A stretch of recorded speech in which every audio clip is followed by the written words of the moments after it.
Hi, 7th graders. Welcome to Day 6, Simplifying Algebraic Expressions. In this station today, instead of having a teacher, you'll be watching this video to help you review simplifying algebraic expressions. Follow along with the video, listening carefully and taking notes on your own packet. If the video asks you to pause the video, work out the problem on your own paper before resuming the video to check your answer. If at any point you need to go back into the video to see something again, simply rewind the video. Let's get started. Our outcomes for today are to be able to use the properties of operations to simplify algebraic expressions. So what's an algebraic expression? An expression is a number sentence without an equal sign. Basically what that means is any number sentence that consists of numbers and variables is an expression.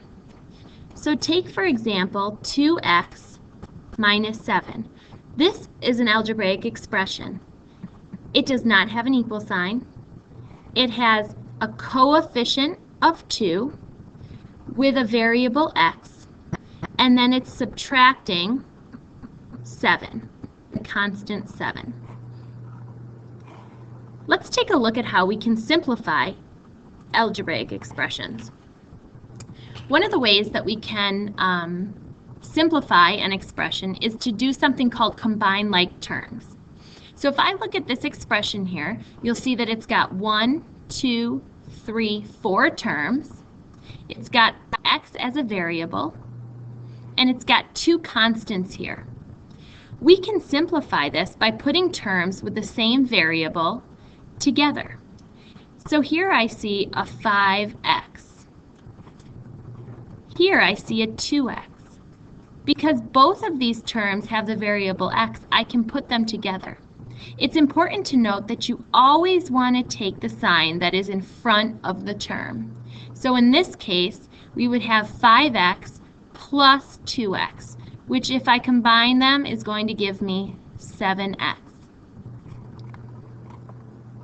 Now I can combine my constants. So here I have a constant of plus 9 or positive 9, and if I take the sign in front, I have a minus 4 or subtract 4.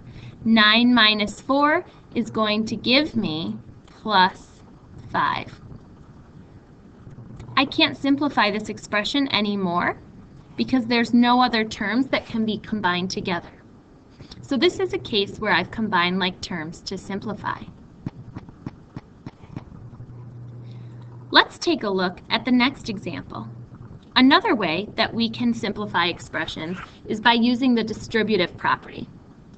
The distributive property says that if I have a set of parentheses with a constant on the outside, that I can take this number on the outside and multiply it by every term inside the parentheses. So in this example, I'm dealing with the number 1/4 outside of my parentheses. So I'm going to multiply 1/4 times each of the terms inside my parentheses. So 1/4 times 12x is going to give me 3x. And I can do that right in my calculator if I need to. I can do 1/4 times 12, which is going to give me 3x. Next, I'm going to multiply 1/4 times negative 24, because remember, we always take the sign that is in front of the term.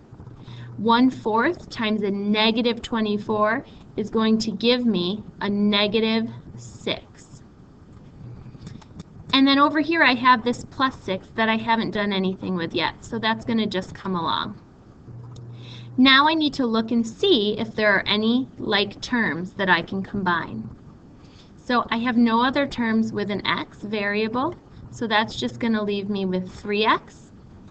And a minus 6 or a negative 6, because I always take the sign in front, plus 6, if I plug that into my calculator, is actually going to give me 0.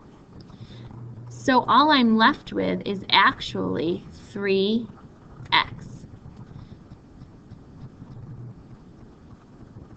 let's take a look at one more way that we can simplify an expression. How can we factor an expression? This one can be a little tricky, so if at any point you need to pause, please do so. Here I have a two-term expression, 16x minus 12, and I want to be able to factor this expression.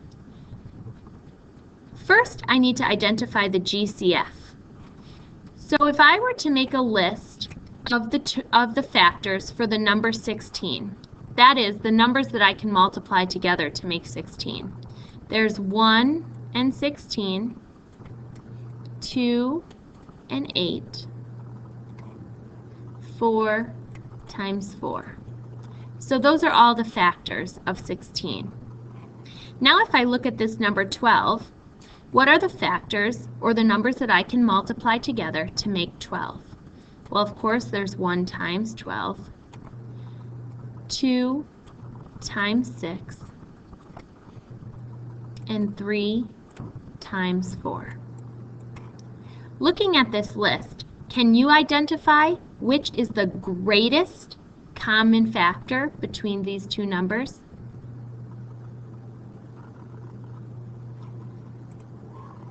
You've got it. 4. 4 is the GCF. I can factor a 4 out of both of these terms by simply dividing a 4 out from each. So if I were to divide a 4 out of 16, 16 divided by 4 is going to leave me with 4x.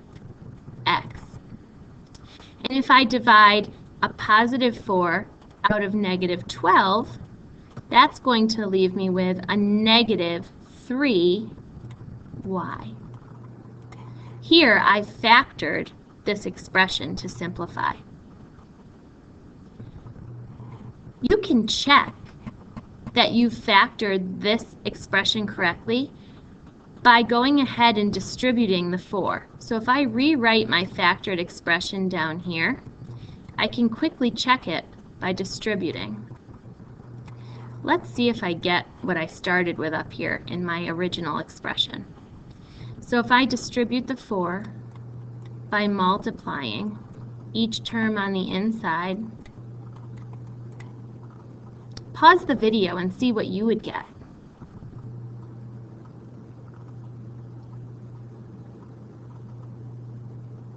Great, let's check your answer. You should have said that 4 times 4x is going to give me a 16x, and a 4 times a negative 3y is going to give me a negative 12y. We can see that we factored correctly because our expression down here is what we started with originally. So let's review. There are 3 different ways that we can simplify expressions. If we go back, the first way was to combine like terms. The second way that we can simplify an expression is to use the distributive property. The final way that we have learned to simplify expressions is to factor out the GCF, which we've done here. Before I send you off to try some practice problems on your own, remember, if there is no number or appears to be no number in front of the parentheses, the coefficient is 1. So for example, if I see an expression that looks like this, what that really means with this negative out here is there's kind of an invisible 1 right here that I need to distribute through my parentheses. It's also important to remember that if there are subtraction signs in front of a number, it's important to treat them like a negative.